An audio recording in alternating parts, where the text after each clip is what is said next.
Good evening and welcome to this special edition of Cronkite News on Arizona PBS. I'm Lauren Green. Thanks for joining us. Tonight, a look back at stories from our money team, from a way to get rid of library fines to how inflation is impacting restaurants. If you left the library when the pandemic first began, it's going to be worth a revisit to the shelves. Libraries are continuing to try and get creative and offer more services to the community than ever before. Cronkite News reporter Jessica Herrera tells us how readers can feel more at ease when visiting the library. Library systems are eliminating overdue fees for cardholders. It's an effort to get everyone back into the library. Phoenix was rather unique. We were the first in the valley to discontinue charging for overdue fines, and we actually implemented that in the fall of 2019, right before the pandemic. Other libraries are also eliminating overdue fines, including Chandler Public Libraries, which hopes this will benefit readers of all ages. This is a really great thing for kids, for readers, for anyone who enjoys, library services.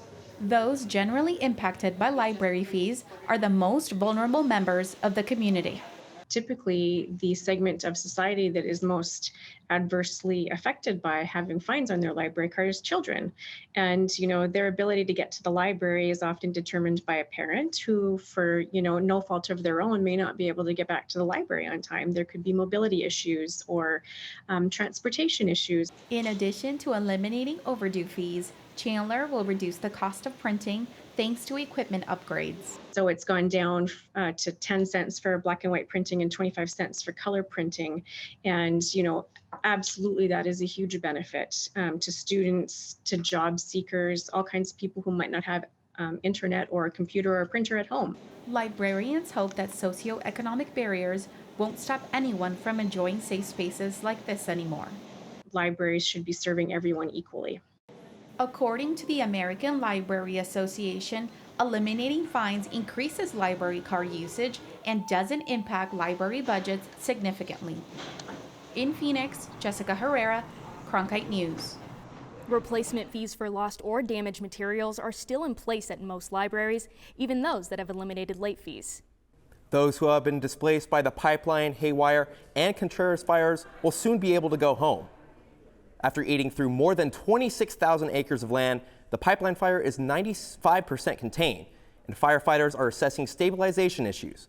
The haywire fire is also 95% contained, and because both fires are mostly contained, the Coconino County Sheriff's Office has lifted all evacuations for the area. And after consuming almost 30,000 acres of land, the Contreras fire has been completely contained, but the Kitts Peak Observatory still remains under evacuation while crews assess the damage. Arizona has already been hit with more than 10 fire outbreaks this year. Julio Mora Rodriguez spoke with experts from Northern Arizona University about the increasing price in Arizona and how the Southwest will face combating fires. Researchers at Northern Arizona University are looking at how much wildfires cost and how they impact the Arizona economy. It's not just about fire suppression. Wildfires leave behind debris, charred forests, and flooding. These events cause devastation and increase state spending. Currently, we're working on projects looking at the losses from flooding and post-wildfire debris flows.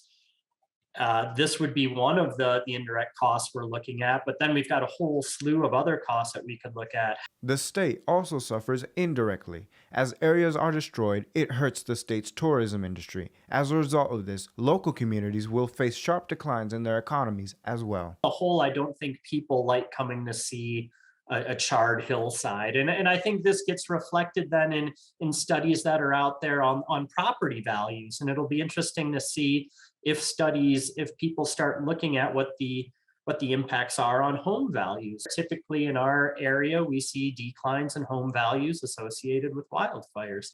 A bipartisan bill sponsored by Senators Kyrsten Sinema and Mark Kelly provides $3 billion to fight fires in Arizona and across the country. The Infrastructure Investment and Jobs Law will invest $61 million directly into Arizona over 10 years. The funds will go to forest restoration in 4 different locations, including Flagstaff and Coconino. Costs related to reforestation are also something states and national governments grapple with. Increased forest density and the dry climate make for the perfect environment for intense wildfires. If we were to do restoration, fuels treatment, mitigation, if we were to use prescribed fire to reduce the hazard, we also know that creates potential benefits in terms of ecosystem function, water quality and quantity, improve wildlife habitat, improve, scenic beauty and cultural values. Those are much harder to put a dollar amount on. Over the last 20 years, the cost of fire suppression has risen from just over $500 million to more than $2 billion, and these researchers hope to help predict future costs related to wildland fires. Julio Mora Rodriguez, Cronkite News. Professor Miador also says another factor contributing to the increasing cost of wildfires is the amount of people moving into wooded areas. The more homes that need to be protected, the more firefighting resources needed. The City of Phoenix awarded over $200,000 to 6 local small farms. The money is part of the Resilient and Sustainable Agriculture Grant, which is focused on bringing more fresh produce to the community. I learned some of this money will help the farms grow even more food for locals. For farms in Arizona, growing produce during the summer becomes quite a challenge. The heat kills them before they can grow. It destroys them. Maya's farm is a small local farm that focused on using the grant money to support more resilient growing practices like covering seeds and soil from the heat, known as oculation. So part of it is exciting for me because we've never had the opportunity to put the farm under oculation, and we're usually a weedy mess by September, and so this year maybe we'll be clean and nice and neat, and we'll be able to jump back on and plant really quickly. Daly provides what she grows to the community and says the new opportunities the grant provides will help her work and contribute a little back to the earth. We are feeding people food that will heal their bodies, hopefully, and heal the environment. Maya's farm is only one of many using the grant money to begin new projects. The Society of St. Vincent de Paul has been waiting for some time for money to build shade structures for parts of their farm. It's important for us to kind of create a microclimate for those plants so we can extend our grow season into months that really we wouldn't have a lot of production out of. And with the increased production, food for members of the community that really need it is less of a struggle. It's already stressful when you're finding yourself in a situation where maybe you lost your job or you're not making as much income as you need to sustain yourself, and food is the last thing we want anybody to be worried about. With the impact of the pandemic on the food system, getting more food to more families is a primary focus for grant awardees. It'll increase our reach, basically, and how impactful we are. Once the shade structures are installed, St. Vincent de Paul plans to incorporate their sustainable farm practices like crop rotation. More shade means more food, and who doesn't like having more food? 4 other organizations are receiving grant money to work on sustainability projects, including a composting business and a mushroom farm. Americans are spending more at the pump than ever before. In Arizona, gas prices are just under $5, almost $2 more than the same time last year. Rachel Fortunato tells us how to save money at the pump. According to AAA, gas prices have hit a record high at the end of May, averaging $4.92 for a gallon of regular. In a conference call, representatives from the petroleum industry say gas prices are set by both consumers and suppliers. A combination of supply and demand fundamentals, largely driven by the increase in demand coming out of the pandemic. Arizona's average is even higher than the national average of $4.60 a gallon. Memorial Day is the start of the summer season. Many people will travel throughout the coming months. Aldo Vasquez with AAA Arizona says there are ways to save at the pump. Anywhere that you can save a couple of cents here and there is going to go a long way, especially when it comes to gasoline. So definitely looking for those rewards programs with a lot of those gas stations that could save you a couple of cents on a gallon. Vasquez also says keeping your car in good working order can save gas. And at these prices, every little bit helps. Rachel Fortunato, Cronkite News. Petroleum industry experts also say a shortage of truck drives to supply gas stations with fuel is adding to the increased prices. Gas prices are dropping, but if you filled up your tank lately, you know that prices are still at a pain point. According to AAA, a gallon of regular gas averages $5 in Arizona. I took a look at how high prices at the pump are impacting public transit and whether more people are heading to their local bus or light rail. Public transit, an essential service for many traveling around the valley. But in recent months, riders say that buses and light rail are more crowded. Now people are starting to come back because of the gas prices that are going up, so we see more people coming on a bus than before. When the pandemic hit, many people quit riding public transit.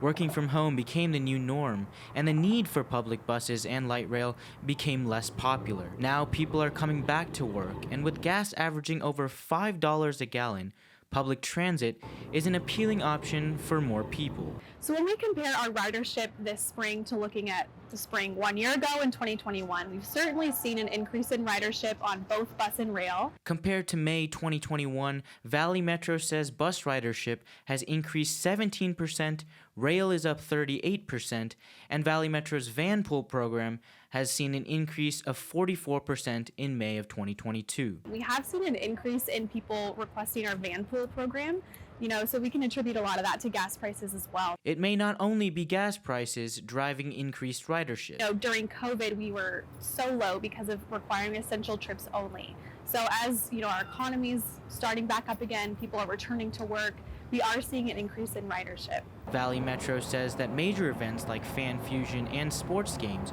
have brought people back. Still, riders like Salvatore say prices at the pump are feeling the increase. So before COVID, the buses were 100% full every day. Now you see maybe 10%, of the bus occupancy. But it's many reasons. It's not just the gas prices. Some people went back, started working remotely during COVID, and didn't come back because they have that flexibility. But I would say most people coming back to the buses is because of gas prices. Valley Metro officials say that transit schedules were adjusted due to construction and pandemic guidelines, but as of this month, the schedules have returned to the pre-pandemic ones. If you've been out to eat lately, you may have noticed your check is a little larger. It may even have an extra inflation fee tagged on it. Well, the recent increase in prices across the nation means restaurants have to increase their prices on food items too. I found out what Arizona restaurant owners are doing to stay in business during trying times. These quesadillas are a specialty at Chino Bandito, an eatery that specializes in blending traditional flavors from Mexican and Asian cuisines. But lately, they've been costing a lot more to make. I actually did better during COVID than I am now. Inflation is hitting everyone, especially restaurants. I think the only way that I'm surviving it is unfortunately increasing prices and trying to keep up with just the day-to-day supply issues. The current average profit margin for restaurants is 5 to 6%. This industry, like many others, is directly affected by the rising costs of produce and other ingredients. Eve Collins, Chino Bandito restaurant owner, says prices for common items like food boxes and utensils have also increased due to inflation. So many things that we have are related to fuel. They're related to oil. So your styrofoam, your containers, your plastics. Steve Chukri, president and CEO of the Arizona Restaurant Association, says that daily living costs and the current state of our economy adds on to the stress many business owners are experiencing. Inflation and increasing gas prices really are a thief to discretionary income. And that's what we thrive on in the industry. You're going to pay your mortgage or your rent and your car payment first, and then what's left over gets spent in a restaurant. On top of inflation, according to the 2022 State of the Restaurant Industry Report, 96% of operators experienced a shortage of key food items. You expect to receive certain goods and services at your back door, at your kitchen door, in our case, and you're short something or the other. And that's hard to plan for in the restaurant business. So the next time you crave that Jade Red chicken for dinner, know that you may have to pay a little more to enjoy it. According to the National Restaurant Association, food, labor, and occupancy costs are expected to remain elevated throughout this year, but predict the economy will start to slowly improve and provide much-needed relief for business owners. Pride Month is coming to a close, and many LGBTQ+ businesses are busier than ever. With customers ready to spend locally, entrepreneurs are thinking creatively when it comes to business decisions. Cronkite News reporter Jessica Herrera tells us more about how LGBTQ+ communities contribute to the economy. Phoenix Cookie, a Puerto Rican eatery, had its first taste of success as a popular food truck in the Melrose district. Despite the challenges of the pandemic, the owners decided to expand with a restaurant when the economy wasn't at its best. We knew that we had already hit, that peak in our food truck business. Really when you get to the point where you're running out of food every weekend and you still have people wanting to buy, then you're at that point just losing money. LGBTQ+ entrepreneurs like Carvajal also feel the effects of inflation and are thinking of new ways to balance out the cost for customers. With our pricing, we developed a fast casual model, so that way, we're not, spending a lot of that money on a lot of server staff, wait staff, hostess. It really helps us keep those prices low so that we still see a lot of customers coming in. According to the U.S. Small Business Administration, there are 1.4 million LGBTQ+ owned businesses across the country. They help generate trillions to the economy. That is major, absolutely a huge buying power. Members of the LGBTQ+ community encourage others to think before they buy. Definitely need to be aware of where we're spending our dollars and how we can help our community by buying local and buying from small businesses. And showing support can be quite simple. Pride sticker on the door, small little gesture like that shows people right from the get-go it's a welcoming space, it's a safe space, and all are welcome. The LGBTQ+ business community, like others, are learning and adapting to the ever-changing economy. Carvajal says the use of social media contributed to their success. Facebook and Instagram have both been keys in us just being able to stay, in people's feeds and letting them know what's going on with our business. As more businesses open up, so do job opportunities. In Phoenix, Jessica Herrera, Cronkite News. According to the National LGBT Chamber of Commerce, the LGBTQ+ community spends $917 billion every year on goods and services. The group found customers are more likely to change brands when they know that businesses are inclusive. That's it for Cronkite News tonight. Thanks for joining us. Break It Down is next. For top Arizona stories anytime, go to cronkitenews.azpbs.org.